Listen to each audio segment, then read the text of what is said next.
आदरणीय श्रोतागण, देखिए, आपको अनेकों को सूचना भी मिल गई होगी कि ये आने वाली जो 10 तारीख है, 10 सितंबर, रविवार के दिन, तो जो बोहर आर्य समाज है, नंदल भवन बोहर रोहतक में, तो वहाँ नंदल भवन में जो आर्य समाज के जो प्रथम भजनोपदेशक हुए उच्च कोटि के, और उनका तप, त्याग और मिशनरी भावना वो अब भी हृदय में एक पवित्र भाव उत्पन्न करते हैं और कुछ करने की प्रेरणा देते हैं।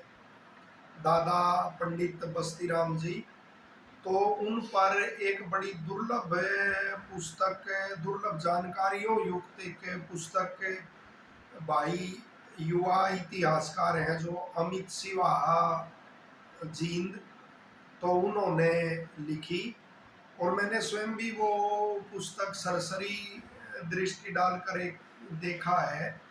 तो ऐसी जानकारी तो कहीं नहीं मिलेगी कि कैसे जो मिशनरी और जमीन से जुड़े हुए जो भजनोपदेशक हमारे होते थे, स्वयं प्रचारक होते थे, गांव गांव जाके स्वयं प्रचार करते थे, तो कैसी उनकी तर्क शैली होती थी। तर्क पुस्तकों से ग्रामीण लोगों को स्वभाव जिनका बड़ा पवित्र होने के साथ साथ, भले ही वो भोले दिखाई देते हो लेकिन बड़े बुद्धिमान होते हैं, तो उनको समझाने के लिए वो तर्क शैली एक विशेष चाहिए। जो स्वयं के तर्क हो वो श्रद्धा से ही बनते हैं, और ज्ञान और श्रद्धा दोनों मिलते हैं तब वो बनते हैं।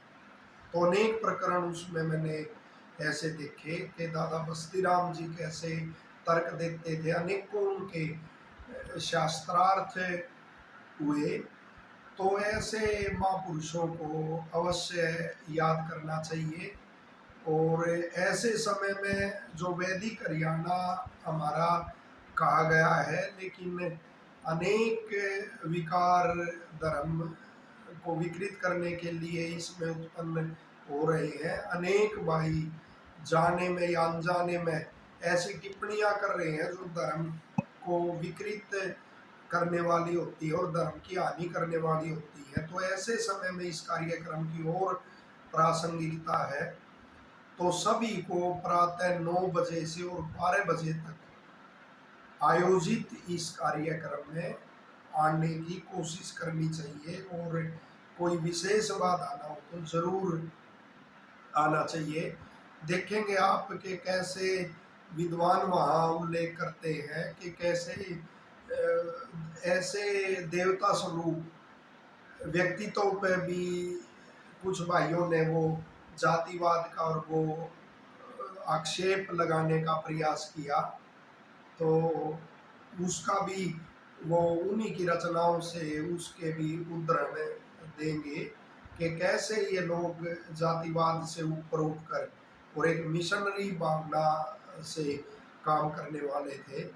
तो इस कार्यक्रम में, और जमीनी स्तर का एक कार्यक्रम, एक कार्यकर्ता द्वारा किया गया एक कार्यक्रम, वरण गंगा प्रसाद उपाध्याय जी कहते थे कि ये बड़े नेता जो बड़े बड़े कार्यक्रम करते हैं, सारा वर्ष इनको कुछ करना नहीं होता, स्वयं कुछ नहीं करते ये और बड़े बड़े कार्यक्रमों का आयोजन करते हैं। तो वो कहते थे कि ऐसे कार्यक्रमों में धन बल बहुत लगता और कुछ लोगों की राजनीति चमक जाती है।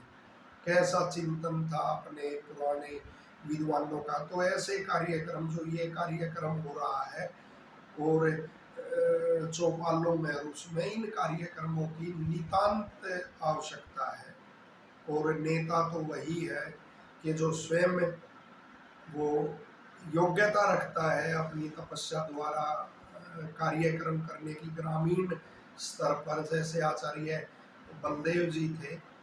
तो ऐसे कार्यक्रम फिर से वो युग लौटा सकते हैं, आर्य समाज का स्वर्णिम युग। तो आप ज़्यादा से ज़्यादा इसमें कार्यक्रम में ज़्यादा से ज़्यादा संख्या में पहुँचिए। धन्यवाद।